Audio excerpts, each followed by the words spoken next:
स्वागत है आपका इस YouTube चैनल विष्णु हिंदी साहित्य लाइक में। कृपया इस वीडियो को लाइक करें और चैनल को सब्सक्राइब करें। तो आज के इस वीडियो में हम जयशंकर प्रसाद के पुनर्मिलन चैप्टर को पढ़ेंगे जो क्लास 9th में है। तो चौक उठी अपने विचार से कुछ दूर आकर ध्वनि सुनती, इस निस्तब्ध निशा में कोई चली आ रही है कहती, अरे बता दो मुझे दया कर कहाँ प्रवासी है मेरा, उसी बावले से मिलने को डाल रही हूँ मैं फेरा। रूठ गया था अपने पन से अपना सखी न उसको मैं, वह तो मेरा अपना ही था भला मानती किसको मैं। यही भूल अब सूल सदी 100 साल रही उर्मे मेरे, कैसे पाऊंगी उसको मैं, कोई आकर कह दे रे। तो प्रस्तुत पद्यांश की आप व्याख्या करते हैं। तो प्रस्तुत पद्यांश में जयशंकर प्रसाद जी कहते हैं कि सारस्वत नगर की रानी इड़ा अपने विचारों में खोई हुई थी। सहसा कुछ दूर से आती हुई आवाज को सुनकर वह चौंक उठी। उसने सुना कि दूर से इस शांत रात्रि में कोई महिला यह कहती हुई चली आ रही है, अरे कोई दया करके मुझे यह बता दो कि मेरा वह परदेसी प्रीतम कहाँ चला गया है। मैं अपने उसी बावले प्रीतम की खोज में भटकती फिर रही हूँ। श्रद्धा आगे कहती है कि मेरा प्रीतम मन मुझसे रूठ गया है, मानो अपने आप से ही रूठ गया हो। उसमें और मुझ में कोई अंतर तो नहीं। यह सोचकर ही मैं उस रूठी प्रीतम को मना नहीं सकी, और भला कोई स्वयं को मनाता है। उसे न मना करके मैंने बहुत बड़ी भूल कर दी। यही भूल अब कांटे की तरह मेरे हृदय में दुख पहुंचा रही है। मैं अब उसे कैसे प्राप्त कर सकूंगी, कोई आकर मुझे यह बात बता दे।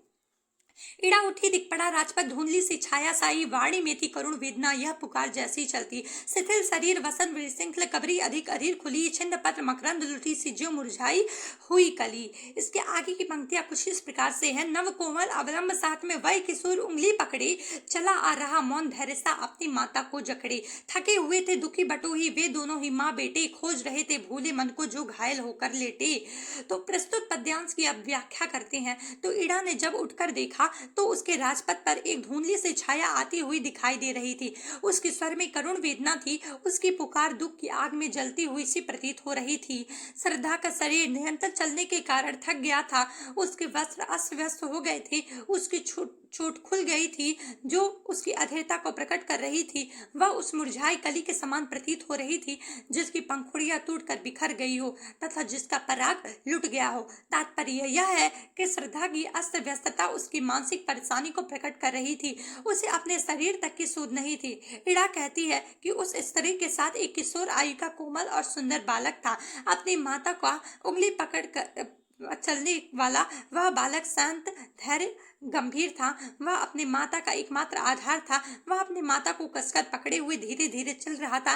वे दोनों ही पथिक माँ बेटे अत्यंत थके हुए थे और दुखी लग रहे थे। उस भूले मन की खोज कर रहे थे वे जो घायल होकर इड़ा के महल में लेटा था। इड़ा आज कुछ द्रवित हो रही दुखियों को देखा, उसने पहुंची पास और फिर पूछा, तुमको बिसराया कितने, इस रजनी में कहाँ भटकती जाओगी तुम, बोलो तो।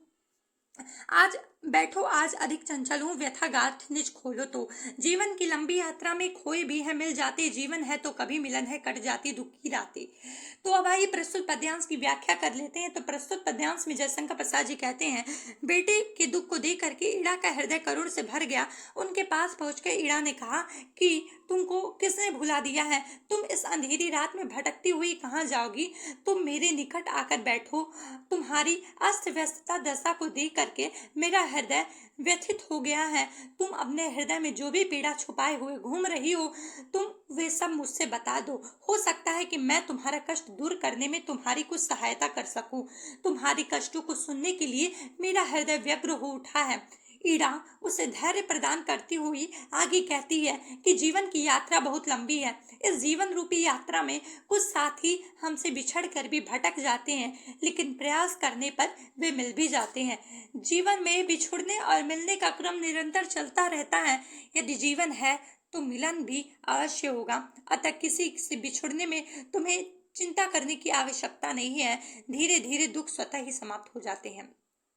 श्रद्धारुखी कुमार शांत था, मिलता है विश्राम ही, चली इड़ा के साथ जहाँ पर वही शिखला प्रज्वलित रही। सहसा धधकी वेदी ज्वाला मंडप आलोकित करती, कामायनी देख पाई कुछ, पहुंची उस तक डग भरती। और वही मनु घायल सचमुच, तो क्या सच्चा स्वप्न रहा। आह प्राण प्रिय, क्या यह तुम यो, घुला हृदय बन्नीर बहा। इड़ा चकित श्रद्धा आ बैठी, वही थी मन को सहलाती। अनुलेपन सा मधुर स्पर्श था, व्यथा भला क्यों रह जाती। अब आइए प्रस्तुत पद्यांश की व्याख्या कर लेते हैं।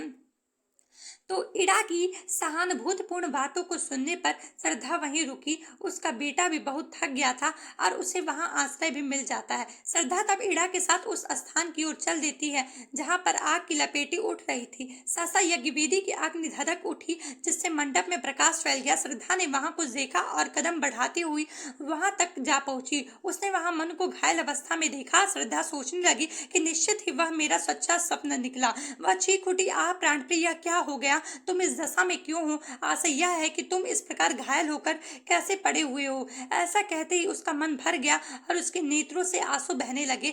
यह देखकर इड़ा चकित हो गई। श्रद्धा अपने पति मनु को उस प्रकार सहलाने लगी और हाथ फेरने लगी। उसका वह स्पर्श मरहम के समान कोमल एवं कष्ट को हरने वाला था। अब आइए अगले को देखें। तो उस मूर्छित नीरवता में कुछ हल्के से स्पंदन आए। आंखें खुली, चार कोनों से चार बिंदु आकर छाए। उधर कुमार देखता ऊंचे मंदिर मंडप वेदी को, यह सब क्या है नर मनोहर, कैसे यह लगते जी को।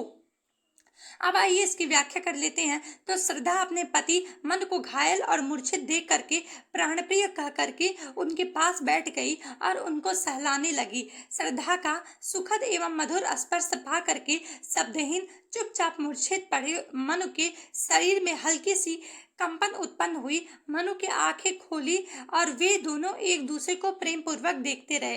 तब दोनों की आंखें से पश्चाताप के आंसू बहने लगे। उधर श्रद्धा मनु का पुत्र मानव यज्ञ भूमि के ऊंचे मंदिर, यज्ञ मंडप और यज्ञ की वेदी को देख रहा था। वह सोचने लगा कि यह सब कितना मोहक, सुंदर और नवीन है, जो मेरे हृदय को आकर्षित कर रहा है। माँ ने कहा, अरे आ तू भी देख, पिता है पड़े हुए। पिता आ गया, लो, यह कहते उसके रोए खड़े हुए। माँ जल्दी, कुछ प्यासे होंगे, क्या बैठी कर रही यहाँ। मुखर हो गया सूना मंडप, यह सजीवता रही कहाँ। आत्मीयता घुली उस घर में, छोटा सा परिवार बना, छाया एक मधुर स्वर, उस पर श्रद्धा का संगीत बना। अब आइए प्रस्तुत पद्यांश की व्याख्या कर लेते हैं। तो मन के होश में आने पर श्रद्धा ने अपने पुत्र से कहा, तू भी आकर अपने पिता के दर्शन कर ले, ये भूमि पर लेटे हुए हैं। माँ का कथन सुनते ही उसने पिता के पास आकर कहा, पिताजी देखो, मैं आपके पास आ गया। पिता से बात कर पुत्र को अति प्रसन्नता हुई और दोनों ही रोमांचित हो उठे। पुत्र अपनी माँ श्रद्धा से बोला, माता जी आप यहाँ बैठी क्या कर रही हैं। पिताजी प्यासे होंगे, इन्हें जल ला कर दीजिए। बालक की मधुर ध्वनि से मंडप ऐसी सजीवता छा गई जो पहले नहीं थी। इस प्रकार उस घर में पुनः अपनेपन का भाव बना। श्रद्धा मन और कुमार के मिलन से वहां एक छोटा सा परिवार बना। उस परिवार में श्रद्धा का मधुर संगीत बनकर छा गया। आशा यह है कि जब उसने मध्य आनंद ही आनंद विद्यमान हो गया। धन्यवाद।